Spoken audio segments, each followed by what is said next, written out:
Welcome to epic silence Urdu academy. میں ہوں فوزیہ اور آج ہم پڑھ رہے ہیں اصناف نثر.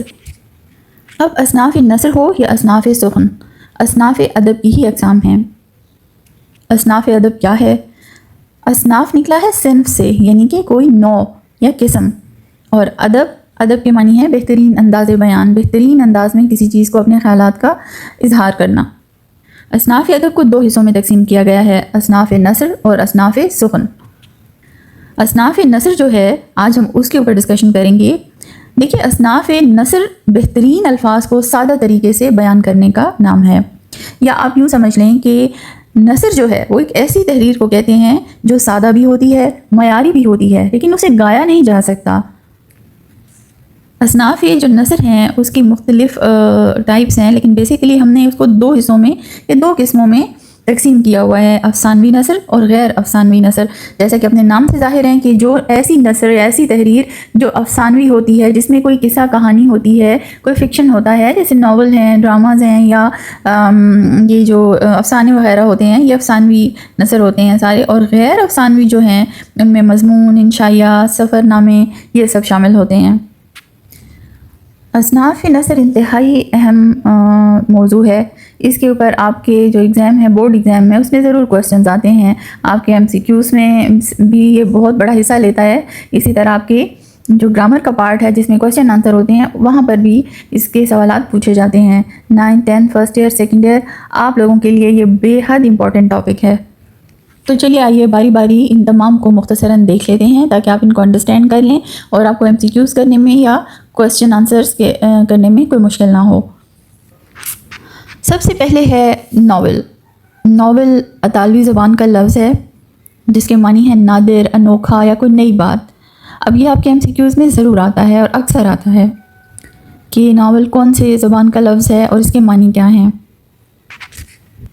لیکن جو صنف ادب ہے اس میں ہم اس کی تعریف کچھ یوں کرتے ہیں کہ ناول ایک نثری قصہ ہے، ایک کہانی ہے جس میں پوری ایک زندگی بیان کی جاتی ہے.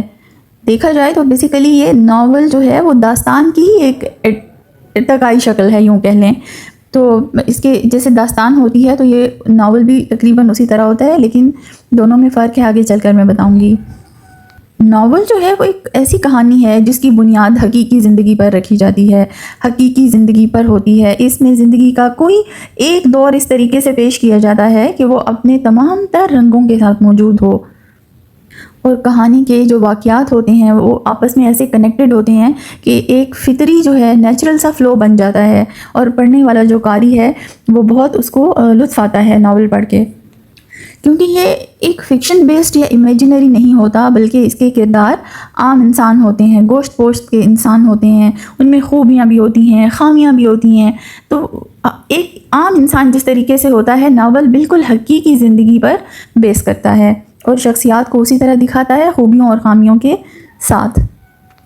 ناول کے جو اجزائے ترکیبی ہیں یا جو لوازمات ضروری ہیں، اس کے لیے جو اجزاء ضروری ہیں، ان میں ایک تو سب سے پہلے کہانی ہوگی، پھر اس کا پلاٹ ہوگا، پھر کردار ہیں، پھر منظر نگاری ہوگی، زبان اور بیان جو انداز ہوگا وہ، اور پھر انداز نظر. ناول بہت سے ہوتے ہیں، کرداری ناول ہوتے ہیں، ڈرامائی ناولز ہوتے ہیں، نظریاتی ناولز ہوتے ہیں، اصطلاحی ناولز ہوتے ہیں، سیاسی ناولز ہوتے ہیں، تاریخی ناول بھی ہوتے ہیں، اور جاسوسی ناول بھی ہوتے ہیں جو آپ میں سے اکثر نے پڑھے ہوں گے. اردو کے بے شمار ناول نگار ہیں جن کی بہت سی خدمات ہیں، اور ان میں سے چند ایک جیسے قرۃ العین حیدر ہیں، اور ان کا ایک مشہور ناول ہے آگ کا دریا. اسی طرح بانو قدسیہ کا ایک مشہور ناول ہے راجہ گدھ.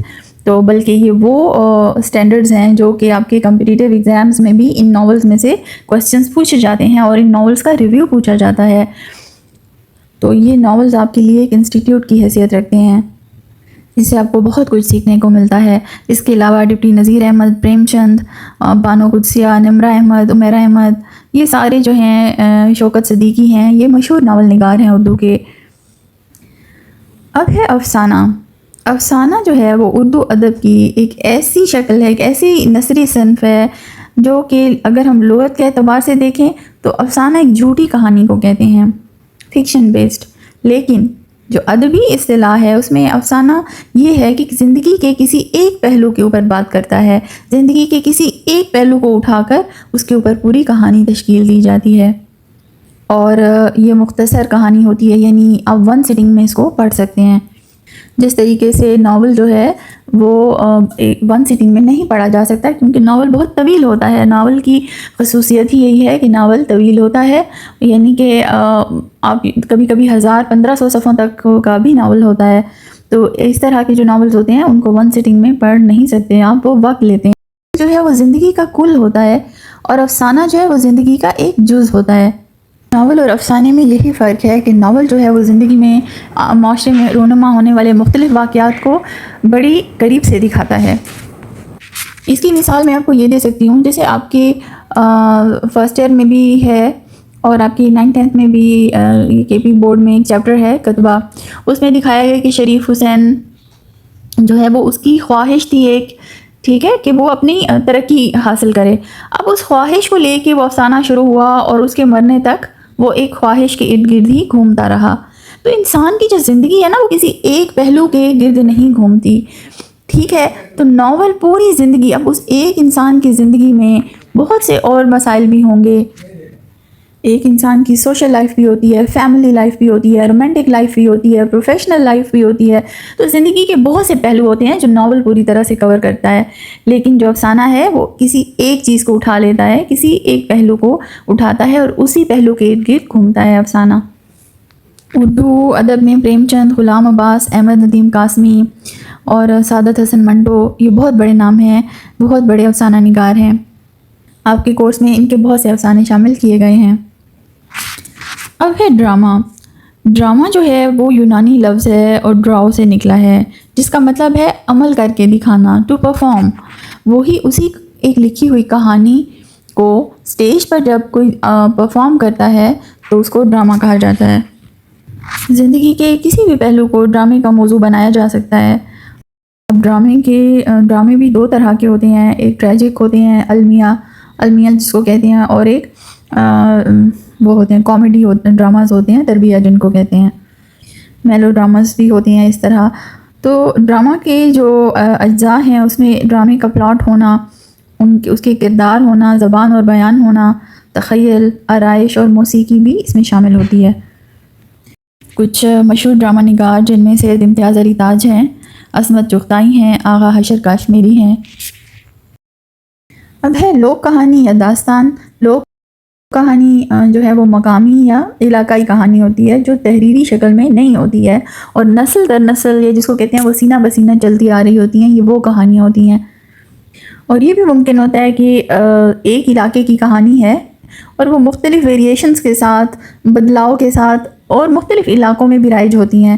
ایسا بھی ہوتا ہے نا، مختلف داستانیں ہوتی ہیں، لوک کہانیاں ہوتی ہیں جو کیونکہ وہ تحریری شکل میں نہیں ہوتی تو وہ جس علاقے میں جاتی ہیں تو وہاں کے لوگ اس کو اپنے کلچر کے حساب سے مولڈ کر کے وہاں وہ کہانیاں رائج ہو جاتی ہیں۔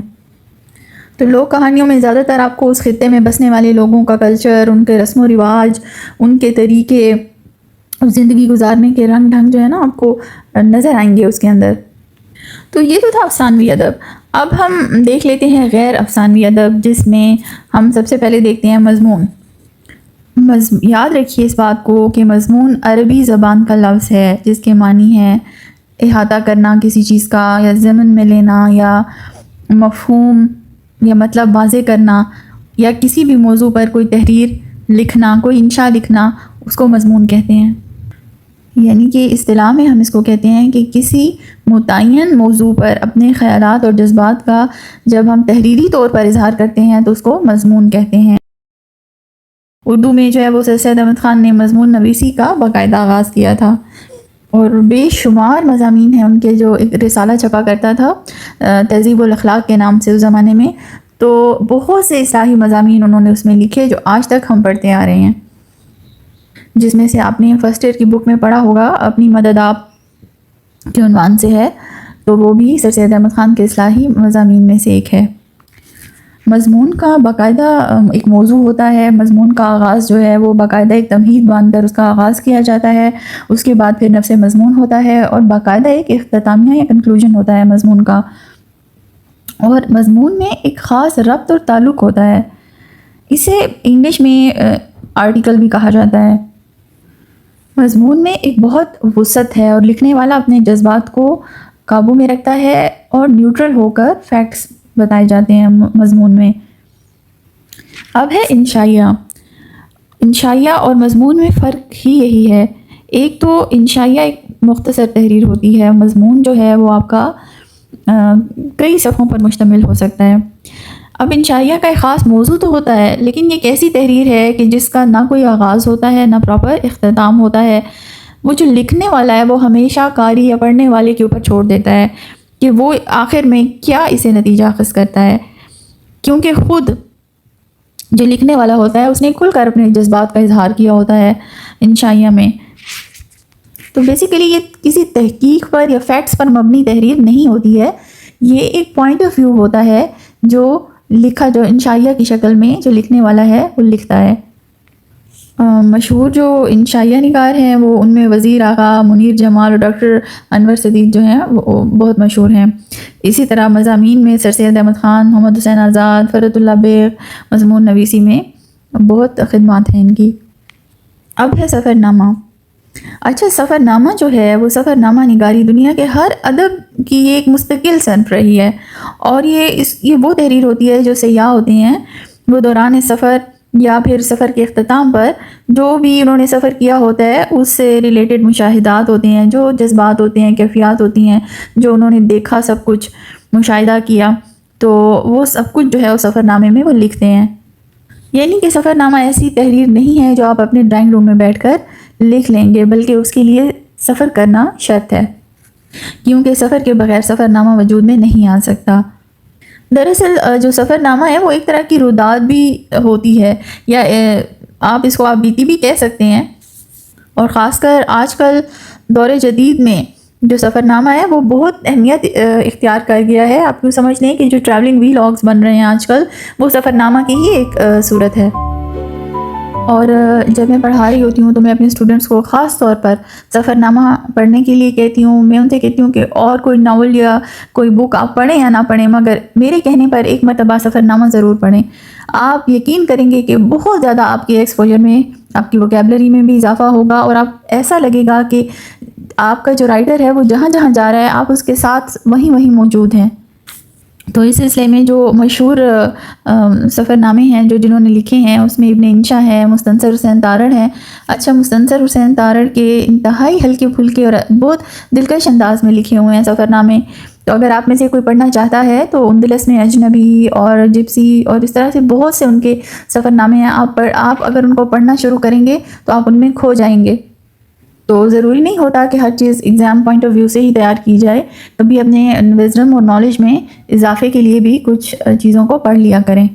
اب ہے خاکہ نگاری. خاکہ نگاری جو ہے وہ کسی بھی شخصیت کا عکس ہوتا ہے، اور اس میں منٹو، فرت اللہ بیگ اور سعادت حسن منٹو نے بہت کام کیا ہے.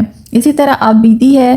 آپ بیتی یہ ہوتی ہے کہ یعنی کہ اگر آپ اپنے اوپر گزرے ہوئے حالات بتاتے ہیں، اس میں مصنف جو لکھ رہا ہوتا ہے وہ خود اپنے اوپر گزرے ہوئے حالات بتاتا ہے، جس کو ہم خود نوشت بھی کہتے ہیں، اور انگلش میں اس کو بایوگرافی یا آٹو بایوگرافی بھی کہا جاتا ہے. اور اس میں اکثر بے جان چیزوں کو پرسونیفائی کیا جاتا ہے، بے جان چیزوں کو جاندار سمجھ لیا جاتا ہے، اور پھر وہ اپنے بارے میں خود بتاتی ہیں. جیسا کہ میں ایک کرسی تھی، آج آپ مجھے جس حالت میں دیکھ رہے ہیں میں ایسی نہ تھی، مجھے اس طرح سے بنایا گیا تھا، پھر مجھے اس طرح سے استعمال کیا گیا، پھر میں مطلب وہ اپنی پوری کہانی جو بتاتی ہے تو اس کو آپ بیتی کہتے ہیں. اب ہے سوانح حیات ہے. یعنی کسی بھی شخصیت کے متعلق آپ اس کی زندگی کے تمام اہم واقعات کو یکجا کر لیں ایک جگہ پر اور ایک رودات کی شکل میں لکھ دیں اگر، تو سوانح حیات بن جاتی ہے. لیکن سوانح حیات کے لیے یہ ضروری ہے کہ جس شخصیت کے بارے میں آپ لکھ رہے ہیں وہ ہیرویٹک ہے، یعنی اس کے اندر ایسی شخصیت ہے جس کے اندر کچھ ایسی خصوصیات ہیں کہ اس کے اوپر سوانح حیات لکھی جا سکے. کیا وہ کوئی مذہبی شخصیت ہے، روحانی شخصیت ہے، یا کوئی سوشل سیلیبریٹی ہے، ٹھیک ہے، کوئی ہیرو کسی بھی فیلڈ کا ہے، کوئی سپاہی ہے، کوئی خدمات ہیں اس کی معاشرے کے لیے. اور دوسرا یہ کہ اس کی زندگی میں کوئی اپس اینڈ ڈاؤنز آئے ہوں بہت زیادہ، تو اس شخصیت کے بارے میں سوانح حیات لکھی جا سکتی ہے. ورنہ عام آدمی کو جس کی یہ اہلیت نہیں ہے تو اس کے بارے میں سوانح حیات نہیں لکھی جا سکتی۔ تو یہ تھے کچھ نثری اصناف جو ہم نے پڑھی ہیں۔ اس کے بعد انشاءاللہ نیکسٹ ویڈیو میں ہم اصناف سخن پر بات کریں گے۔ اور اگر آپ کو یہ ویڈیو پسند آئی ہے تو اس کو لائک کر دیں اور شیئر کریں تاکہ دوسروں کو بھی اس سے فائدہ ہو۔